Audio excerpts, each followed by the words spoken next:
السلام علیکم ورحمۃ اللہ وبرکاتہ۔ آج 9ویں تراویح مکمل ہوئی الحمدللہ۔ آج کا بیان 11ویں پارہ کے شروع سے 12ویں پارہ کے ربع تک ہے۔ 10واں پارہ کے آخر میں نے ان منافقین کا ذکر کیا تھا جو اپنے کفر اور نفاق کے سبب جہاد میں شریک نہ ہو سکے تھے اور عذر کر کے بیٹھ گئے تھے۔ انہوں نے ہیلے بہانے تراشے اور آپ صلی اللہ علیہ وسلم کی اجازت لے لی تھی کہ کچھ عذر بیان کرنے لگے تھے جس کی وجہ سے میں جا نہیں سکا۔ قسمیں کھا لی تھی۔ اب چونکہ قسم کھانے کے بعد آپ صلی اللہ علیہ وسلم نے ان منافقین کو چھوڑ دیا کہ تمہارا معاملہ اللہ کے حوالے ہے۔ اب شروع کی آیت تو یعتذرون الیکم اذا رجعتم الیہم۔ جنگ تبوک کا واقعہ ہے کہ جنگ تبوک میں اللہ کا رسول صلی اللہ علیہ وسلم نے جنگ میں جانے کا اعلان کیا، جس میں بہت سارے صحابہ گئے، تقریباً 10,000 کی تعداد میں تھے۔ منافقین بہت سارے نہیں گئے اس میں، اور آپ صلی اللہ علیہ وسلم جب جنگ میں سے واپس آئے تو آپ صلی اللہ علیہ وسلم کے پاس جا کر یہ ہیلا بہانا شروع کر دیے کہ میرے پاس یہ عذر تھا، میرے پاس یہ عذر تھا، اس وجہ سے نہیں جا سکا، اس وجہ سے نہیں جا سکا۔ قسمیں کھا لی، اللہ کی قسم کھانے لگی۔ تو اللہ کا رسول صلی اللہ علیہ وسلم نے کہا جب تم نے قسم کھا لی ہے تو تمہارا معاملہ اللہ کے حوالے ہے۔ اور اسی میں 3 صحابہ ایسے تھے جو کہیں نہ کہیں سستی کی وجہ کہہ لیجیے اس جنگ میں شریک نہ ہو سکے۔ مرہ، کعب بن مالک، ہلال بن امیہ، 3 لوگ تھے جس کے توبہ کا اس میں ذکر بھی ہے۔ شروع میں اللہ تبارک و تعالی نے یہی فرمایا کہ ان منافقین کا حال بیان کیا کہ جنہوں نے حضور صلی اللہ علیہ وسلم جہاد سے واپس جب آئے تو جھوٹے عذر بہانا شروع کر دیے۔ حضور صلی اللہ علیہ وسلم اس صورتحال سے اللہ تبارک و تعالی نے حضور صلی اللہ علیہ وسلم کو بذریعہ وحی باخبر کر دیا تھا اور فرمایا کہ اب آپ ان سے فرما دیجئے کہ فضول اور جھوٹے عذر نہ تراشو، ہم تمہیں سچا نہ سمجھ سکیں گے۔ اس کے بعد اللہ تعالیٰ نے آگے ارشاد فرماتے ہیں کہ بعض لوگ ایسے ہیں کہ زکوٰۃ کو اپنے اوپر بوجھ سمجھتے ہیں، حضور صلی اللہ علیہ وسلم کے حق میں زمانہ کی گردشوں کا انتظار کر رہے ہیں کہ موقع ملتے ہی منحرف ہو جائیں گے۔ ایسے لوگوں کا حال یہ ہے کہ جب ان پہ کوئی باتیں بتائی جاتی ہے، سنتے ہیں تو انحراف کرتے ہیں، انکار کرتے ہیں۔ اس کے بعد منافقین کے ذکر کے بعد اللہ تبارک و تعالیٰ نے مہاجرین اور انصار کی تعریف کی ہے۔ والسابقون الاولون من المہاجرین والانصار، صحابہ کرام کی تعریف کی اللہ تبارک۔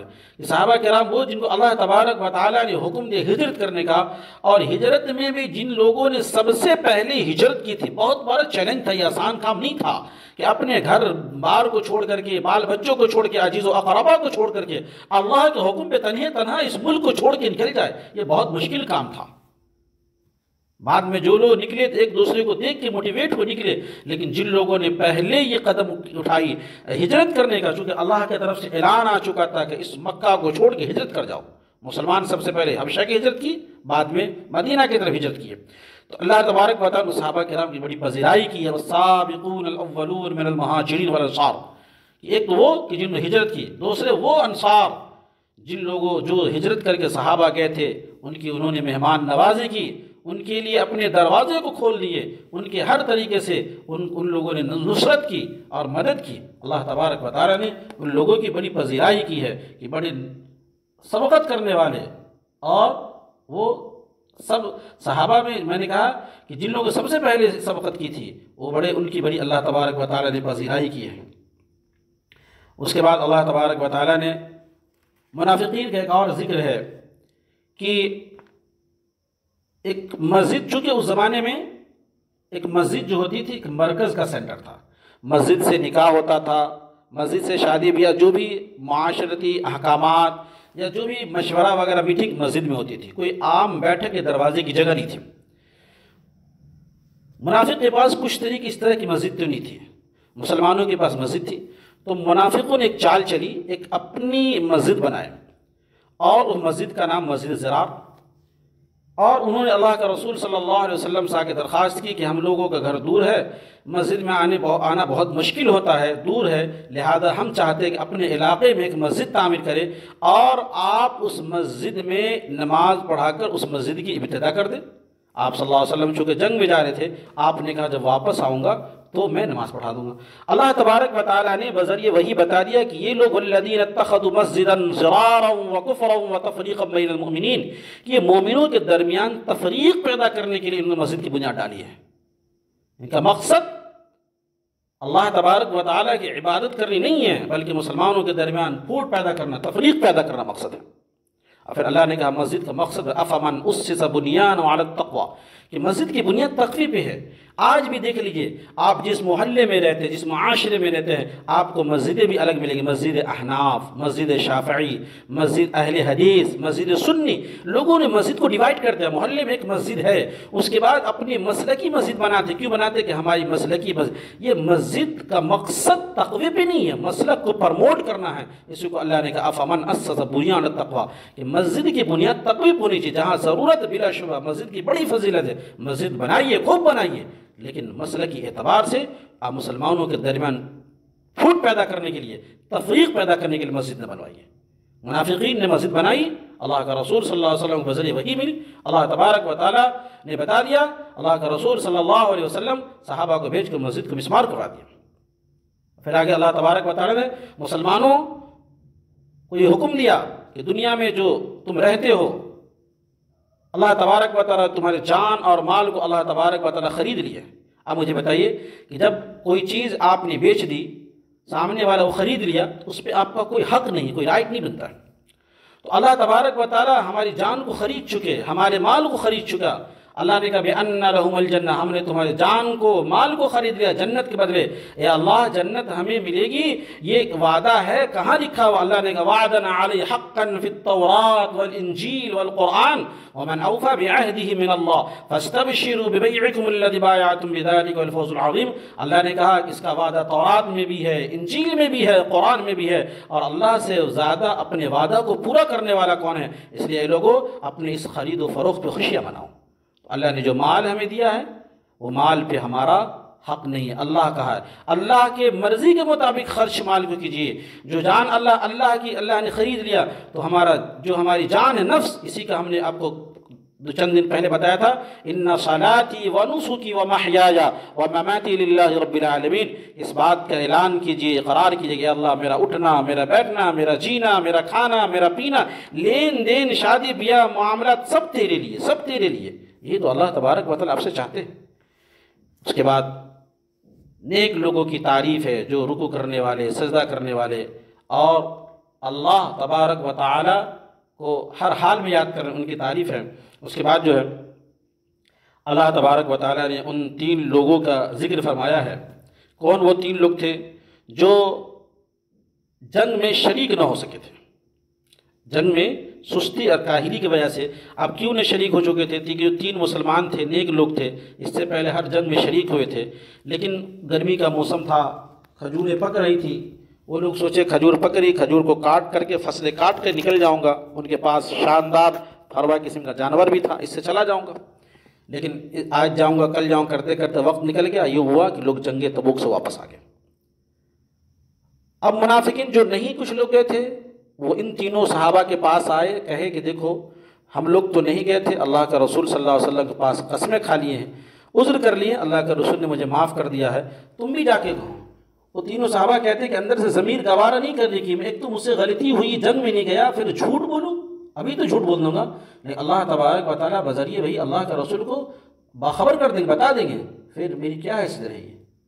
بہرحال وہ 3 لوگوں میں بہت مشکل وقت گزرا، بہت مشکل وقت گزرا، ایسا مشکل وقت گزرا کہ سمجھیے کہ سب لوگ اس سے بائیکاٹ کر لیے تھے، قطع تعلق کر لیے تھے، ترک تعلق کر لیے تھے، اور اللہ کے رسول صلی اللہ علیہ وسلم اپنی نظریں اٹھا کے ان لوگوں کی طرف نہیں دیکھتے تھے، اور جو لوگ رشتہ دار تھے سب ان سے سمجھے قطع تعلق کر لیے تھے۔ 50 دن یہی دین گزرتا رہا، کہتے ہیں کہ مجھ پہ بہت مشکل ترین یہ وقت تھا۔ 50 دن کے بعد اللہ تبارک و تعالیٰ نے ان لوگوں کی توبہ قبول فرمائی، اور ان لوگوں پہ جو سستی کی وجہ سے نہیں گئے تھے، اللہ نے ان کی معذرت کو قبول فرمائی اور ان لوگوں کے لیے ایک معافی کا اعلان ہوا۔ اس کے بعد اللہ تبارک و تعالیٰ نے آخری سورت فرمایا کہ اے نبی صلی اللہ علیہ وسلم، آپ لوگوں سے کہہ دیے کہ تمہارے پاس جو بھی حق آ چکا ہے، اب جو سیدھی راہ اختیار کرے گا اس کی ذمہ داری وہ ہے کہ وہ صحیح راستے پہ رہے گا، صحیح راستہ اختیار کرے گا، وہ فلاح پائے گا، کامیاب ہو جائے گا، اور جو گمراہ ہے ان کے لیے ان کی گمراہی کا سبب ان کا ذمہ دار وہ خود ہوگا، اور جو گمراہ ہے ان کی گمراہی کی وجہ سے، ان کے کفر کی وجہ سے، اس کے شرک میں ہونے کی وجہ سے، اے نبی صلی اللہ علیہ وسلم آپ پریشان مت، صبر کیجیے یہاں تک کہ اللہ فیصلہ کر دے گا ان کے درمیان۔ اللہ تبارک و تعالیٰ بہترین فیصلہ کرنے والا ہے۔ اس کے بعد سورہ ہود شروع ہوتی ہے۔ سورہ ہود میں پچھلی قوموں پہ نازل ہونے والے واقعات، اللہ کا غضب، اللہ کی ناراضگی، اللہ کا عذاب اور اللہ کا قہر ہے، مختلف قسموں کا عذاب، پھر قیامت کے ہولناک واقعات، جزا سزا کا خاص انداز میں ذکر آیا ہے۔ آغاز صورت میں نے قرآن کریم کی آیت محکم اور صاف صاف بیان کیا گیا ہے، پھر آگے چل کے اللہ نے فرمایا وَمَا مِن دَابَّةٍ فِي الْأَرْضِ إِلَّا عَلَى اللَّهِ رِزْقُهَا، فرمایا کہ زمین پہ چلنے والا کوئی جاندار ایسا نہیں جس کی رزق کا ذمہ داری اللہ نے لیا ہو۔ آج یہ کہ ہم لوگوں نے ایک مجاز بنا لے کہ ہم دو ہمارے دو رہیں گے، سرکار کی اسکیم بھی ہے کہ دو بچے زیادہ نہ ہوں، کیوں؟ اس کی اچھی پرورش نہیں ہو پائے گی، دیکھ بھال گائیڈ نہیں ہو پائے گا۔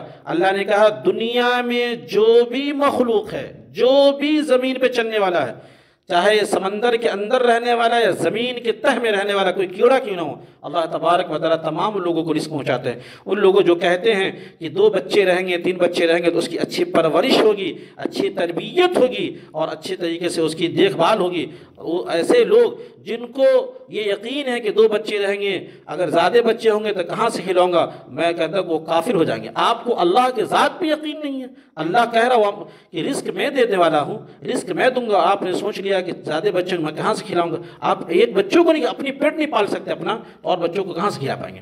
اس لیے جو بھی اللہ تبارک و تعالیٰ ہر مخلوق کی رزق کا انتظام کیا ہے، اس لیے رزاق اللہ ہے، روزی وہ دیتا ہے۔ آپ مت سوچئے کہ بچے کم رہیں گے تو کم پیسے میں اچھے سے پرورش ہوگی، نہیں، اللہ تبارک و تعالیٰ نے جو دنیا میں جو بھی بندہ انسان آتا اپنی رزق لے کر کے آتا ہے۔ پھر اس کے بعد اس صورت میں اللہ تعالیٰ نے منکروں کو چیلنج کیا ہے کہ اگر تم یہ سمجھتے ہو کہ قرآن پیغمبر نے خود ساختہ کتاب گڑھ لیا ہے، تم بھی اس جیسی کوئی صورت تصنیف کر کے لے آؤ، اپنے مددگاروں کو بلا لو، جس کو چاہے بلا لو، یقیناً تم ایسا نہیں کر سکو گے۔ اللہ ہم کو ان نعمتوں کی قدردانی کرنے کی توفیق نصیب فرمائے کہ قرآن ایک مقدس کتاب اللہ تبارک و تعالیٰ نے ہمیں دی ہے، اس کے شکر ادا کرنا چاہیے، لیکن قرآن کریم کو نہ تو ہمیں پڑھنے کی توفیق ہوتی ہے، نہ سمجھنے کی توفیق ہوتی ہے، نہ اس پہ عمل ہم کرتے ہیں۔ قرآن میں نے بتایا تھا، قرآن کا رشتہ رمضان میں قرآن کا رشتہ بڑا مضبوط ہے، اس رمضان سے گہرا تعلق ہے۔ قرآن کریم کو کثرت سے پڑھیے، اس کو سمجھیے، اس پہ عمل کرنے کی فکر کیجیے۔ اگر قرآن کریم کو نہیں پڑھیں گے، نہیں سمجھیں گے، اللہ تبارک و تعالیٰ یہ نعمت چھین کر دوسری قوموں کو دے دیں گے۔ آج جو اسلام پہ اعتراض کرتے ہیں، مسلمانوں کو برا بھلا کہتے ہیں، ممکن ہے کل وہ قرآن کے اسلام کے محافظ بن جائے اور ہم سے یہ نعمتیں چھین لی جائیں۔ اسے قرآن کریم کو پڑھیے، اس پہ عمل کرنے کی کوشش کیجیے اور قرآن کریم سے اپنا رشتہ مضبوط کیجیے، اللہ کے احکام شریعت کی پابندی کیجیے، تب دنیا میں بھی سرخرو کہلائیں گے اور آخرت میں بھی سرخرو کرائیں گے۔ اللہ تبارک و تعالیٰ سے دعا ہے کہ رب کریم ہم سب کو کہنے سننے زیادہ عمل کرنے کی توفیق عطا فرمائیں۔ آمین وآخر دعوانا الحمدللہ رب العالمین۔ السلام علیکم۔ پہلے نیچے مستورات رکی رہیں، پہلے مرد حضرات اوپر سے نکلیں گے، مستورات بعد میں جائیں گی۔